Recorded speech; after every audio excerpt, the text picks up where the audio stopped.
welcome to this episode of Go Well with Sharon, guys. We've got an awesome lineup for you this week. I'll be chatting to Ryan Zimdollar Moss from Rebel Media, guys, about his Old Legs tour and a whole lot of other shenanigans he's getting up to. And then we're going to visit my really good friend, Nikki Clutie-Barris, singer, songbird, amazing person all round, and we're going to go and chat to her and hear what she's got to offer us. So stay tuned, guys.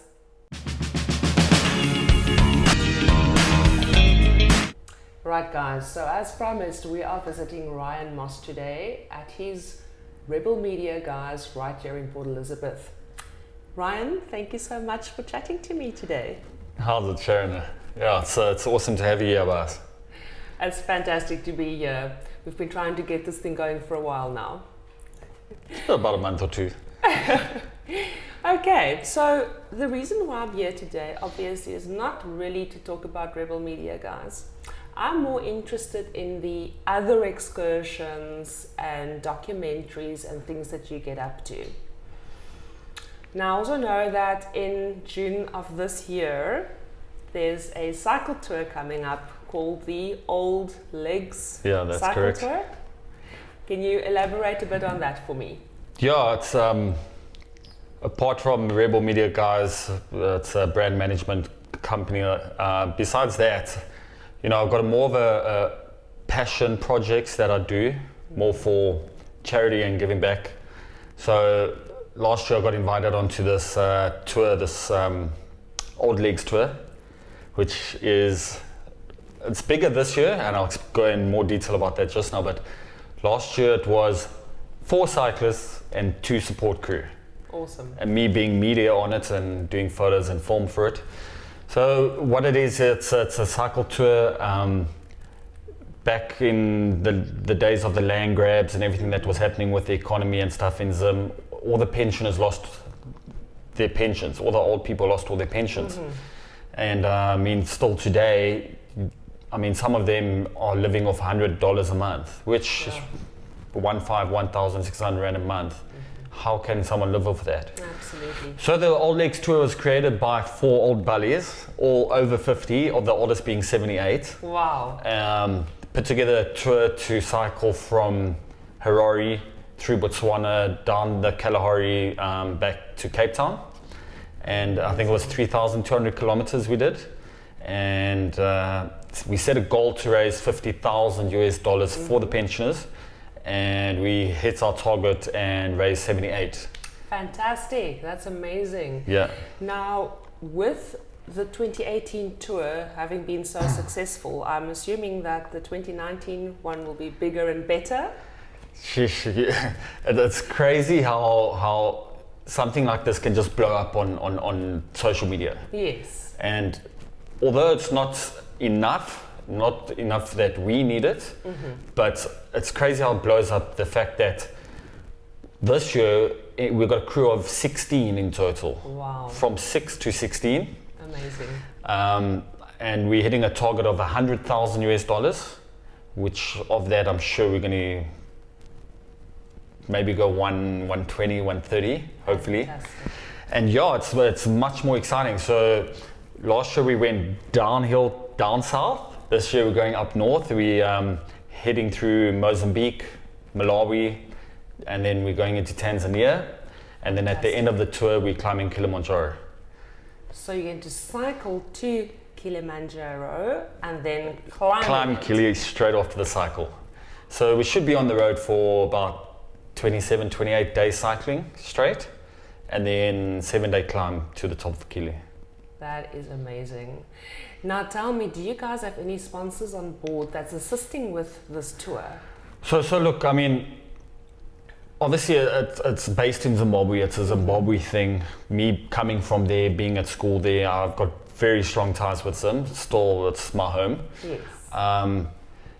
But what people need to realize is how many Zimbabweans are in South Africa, and how many of them still have grandparents in Zim. So what we've noticed is that a lot of our sponsors, our main sponsors, all come from Zim. Yes. All the big sponsors to cover the cost of the tour and then to go on it come from Zim. where the South African guys are more laid back because it's not in their norm, so it's got nothing to do with their South Africa. Yes. But if you think about it, it actually really does, because 90% of all the Zimbabweans who left, most of them are in South Africa. Absolutely. Leaving their grandparents, everyone behind in Zim. So yeah, we got some sponsors, and we're trying to sign 1 or 2 major sponsors at the moment. But all in all, I mean, the group of 16 of us are all raising funds. We're doing charities. We got crowdfunding campaigns running. Awesome. The guys in Zim are actually putting in more effort and going to businesses and getting where on the South African side, I found a very stand back from the South Africans. However, you know, I've approached people not for funding, but more for like support. So, you know, for instance, a vehicle, we're approaching vehicle companies for that. I've got some guys who sponsor tracking, Fantastic. some jackets, you know, things that we could use on the tour. So that's kind of what we're trying to push from this side. Okay. Yeah. Okay. And for the guys out there, if there's any companies that wants to come on board, please get hold of Ryan. Imagine your vehicle or your brand associated with this amazing thing. So just on that, how does the logistics of this work, Ryan? I mean, something like that must be a nightmare to organize. Yeah. So this, let me explain how this went down in 2018.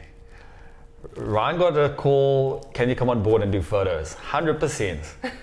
4 cyclists, 4 old bullies, first tour ever. And the one support crew was a wife of the one of the old bullies, and then there was Ryan. And I'll tell you, within the first day, my title got changed from media to logistics, transport, management, food, tenting, camping. I even had to, at one stage, go and sit in Botswana in front of the king of the township and go ask permission to actually be able to camp on the side of the road, or camp in their kraal, as they call it, you know, just for a place for a night. So, I mean, yes, there's a lot of organization that goes around the whole logistics. However, you know, there's that saying, a boer maak 'n plan. Yes. Yeah, well, a Zimbabwean makes 7, because that's what we had to do. Literally, I mean, there was days we were stopping on the side of the road and just jumping over the fence, going to the farm and be like, look, this is who we are, this is what we're doing, can we camp under your tree? And then 100%. There's not one night that we never got accepted by someone to come camp, or dinners and stuff like that. My gosh, that's quite a feat.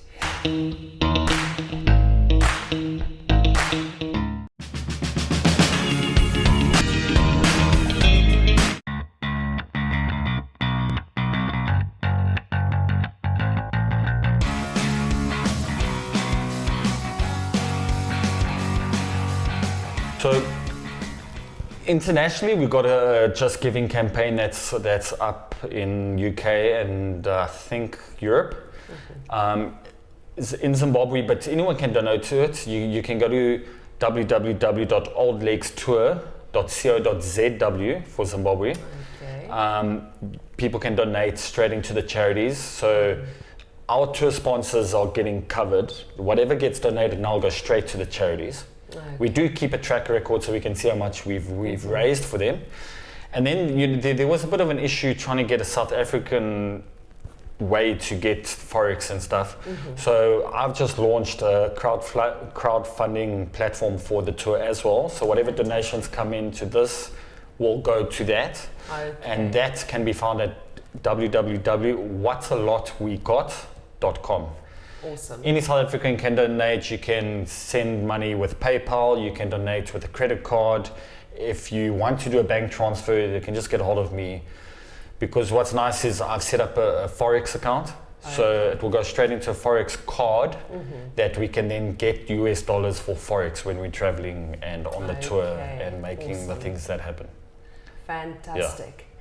Great. So that just about covers the Old Lakes tour.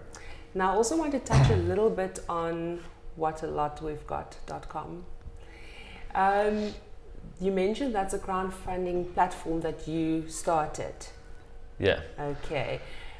Is that simply just for the tour, or can anybody participate in this? How does that work?